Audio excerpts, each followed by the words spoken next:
હવે દિવાળી વી ગઈ, આજ ભાઈ બીજ છે તો દાડી દી તો સમય જતો રહેવાનો છે, એટલે મિત્રો કંઈ 12 મહિના કાંઈ લીલું ન રહે.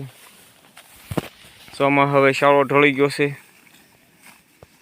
તો મિત્રો ખાસ કરીને કોમેન્ટ કરજો કે આ વિસ્તારથી વિડીયો જોવો છો અને આપણા વિડીયા જોવા ગમે છે કે કેમ. મિત્રો કોઈની લાઈક કે કોમેન્ટ ન આવતી મિત્રો નાની એમથી લાઈક કરી નાખવી, કારણ કે અમારી પાસે તો જો બસ ભેહું જ હોય, ભેહુંના વિડીયા હોય ને બસ કાલી ભાલી ભાષામાં આવડે એવું બોલવી ને પર્યાવરણના ખોળે હોય. તો મિત્રો બીજું તો શું હોય મિત્રો, અમારે અહીંયા હજારો જાતની વનસ્પતિ છે, તો આપણે અમુક વિડીયામાં વનસ્પતિના જે ખેડૂત માટે માલધારી માટે લાભદાયક હોય છે એવી લાભદાયક જો વનસ્પતિ હોય એના વિડીયા બનાવીને અપલોડ કરીશ.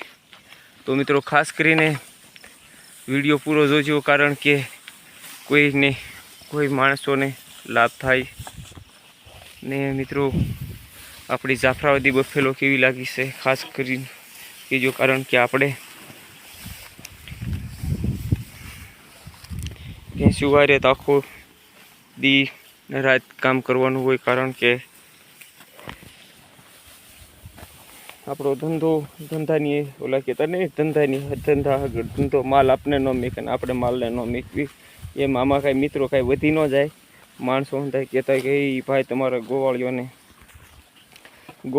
ધોબાકા છે, ભાઈ ગોવાળીઓને કાંઈ ધોબાકા ન હોય, આમાં કાંઈ વધી ન જાય, ખાંડનું ન થાય. આ તો 12 મહિને 1-2 ભેહું વેચવી તો ખર્ચા નીકળી જાય, બીજું કાંઈ એમાંથી કાંઈ લફા ન મળે. દૂધ ભરીને કાંઈ લાખો રૂપિયા થઈ જાય એવો કાંઈ દાખલો નથી, કારણ કે મિત્રો અત્યારે ખાંડ એટલા મોંઘા થઈ ગયા છે, કારણ કે 2000ની પોપડાની ગુણ થાય, હારે કપાસિયા હોય, ખોળ હોય, તો તમારે હવે ભેંસું 5 લીટર 10 લીટર દૂધ કરતી હોય તો એમાં 200 દૂધ થઈ જતું હોય એક આસણ.